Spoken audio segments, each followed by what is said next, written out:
رسول اللہ صلی اللہ علیہ وسلم نے فرمایا کہ جو یہ کلمہ ایک دفعہ پڑھے تو اللہ 20 لاکھ نیکیاں عطا کرے.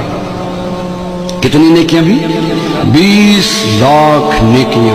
سبحان اللہ. یہ بہت بڑے تاجر کو بھی ایک دن کی کمائی 20 لاکھ تقریباً نہیں ہوتی ہوگی، تو وہ کوشش کے ساتھ پہنچ جائے تو پہنچ جائے. یہ 20 لاکھ، آپ کتنے خوش قسمت ہیں. یہاں 2 گھنٹے بیٹھے ہیں اور 2 گھنٹوں کی برکات یہ کہ جب آپ اٹھ کر جائیں گے تو آپ کے جنت کے بینک میں 20 لاکھ نیکیاں اللہ جمع کروا دیں گے. وہ کلمہ کیا ہے؟ سارے پڑھیں. بسم اللہ الرحمن الرحیم. لا الہ الا اللہ وحدہ لا شریک لہ احدا صمدا لم یلد ولم یولد ولم یکن لہ کفوا احد.